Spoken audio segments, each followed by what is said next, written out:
Well, today we're putting in a doggy door, and this is for a kind of a big lab, but this is a medium-sized one.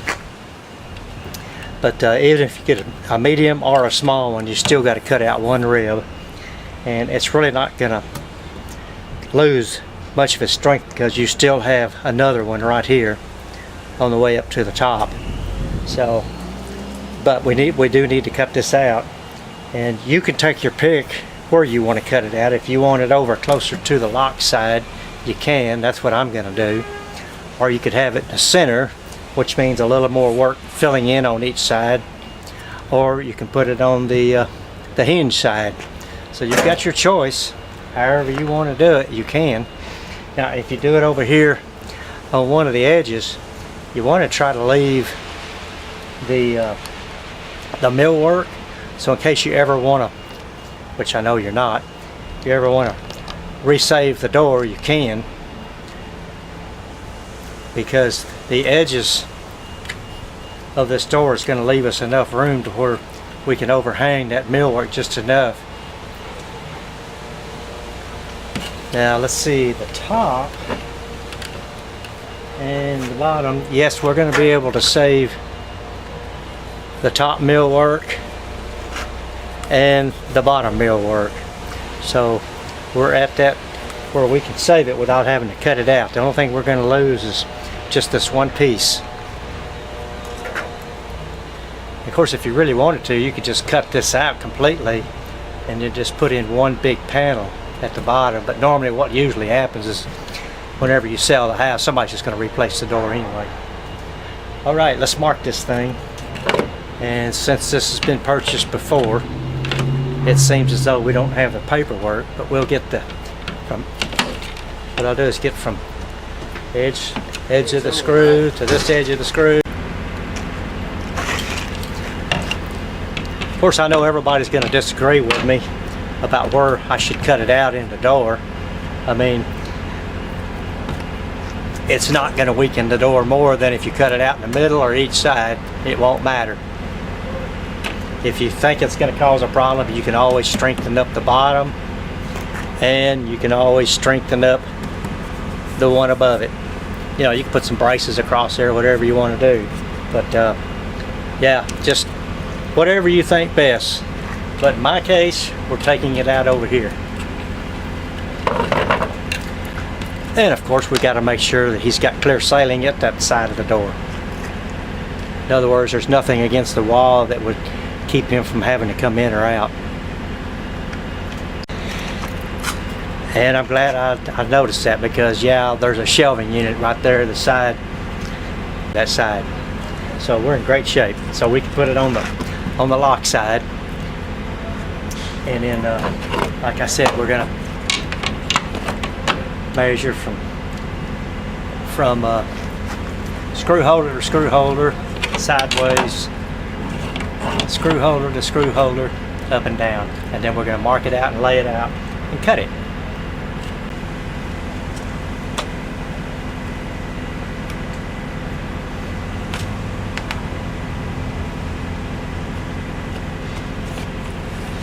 Okay, let's get that one marked.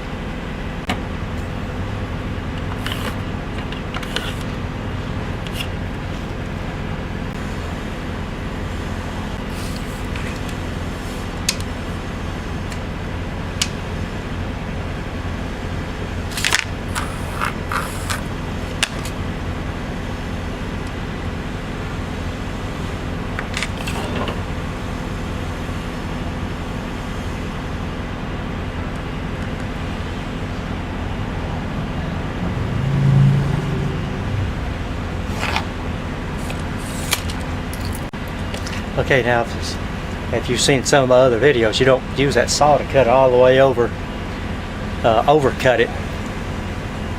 In this case, you can overcut it just a hair, but not much. We'll use a sawzall to finish up the edges, the corners.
let's put our doggy door. Let's see if it fits.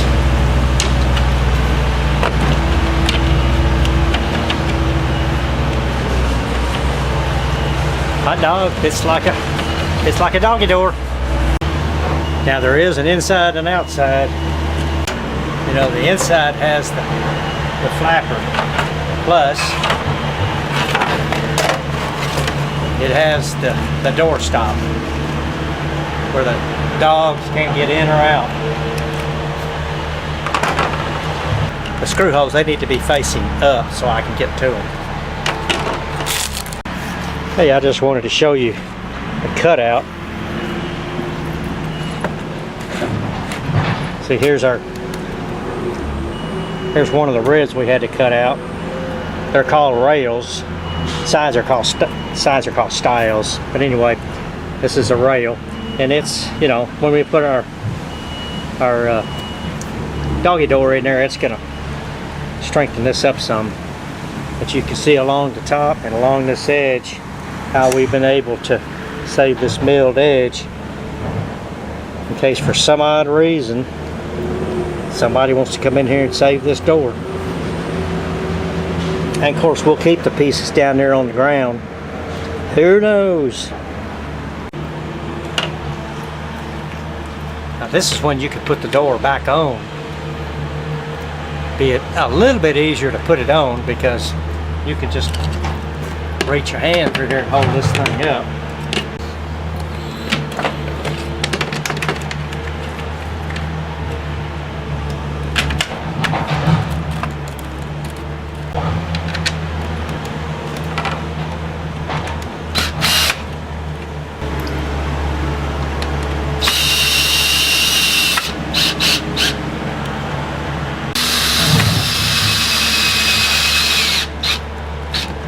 This is another reason why it's good to cut it on the edge, because now all we got to do is just fill these two edges right here.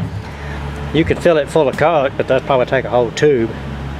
And then plus as soon as you hang it, caulk's can start dripping out. So we're just going to cut some little sticks and put in there. We got some 1x4, and they need to be 7/16.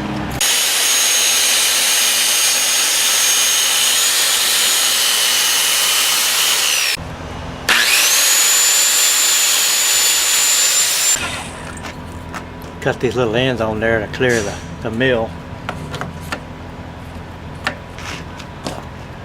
See, now it's fitting flush up against it. There and there. And so now all you got to do is just throw your little caulking on there and a little bit of paint. As you can see, this other side is flush against the door. The top's against the top rail, the center rail. And of course the bottom is in great shape. There we go. Missed a little spot over here too. There we go. And after that dries, you can just touch it up with a little paint. That way the only thing you got to touch up on this door is just those two little edges right there. Everything else is done.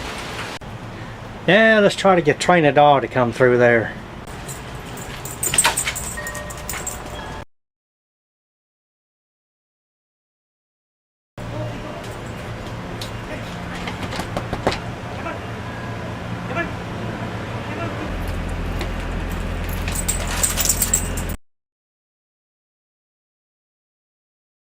Got her out. I guess if she won't go back in now.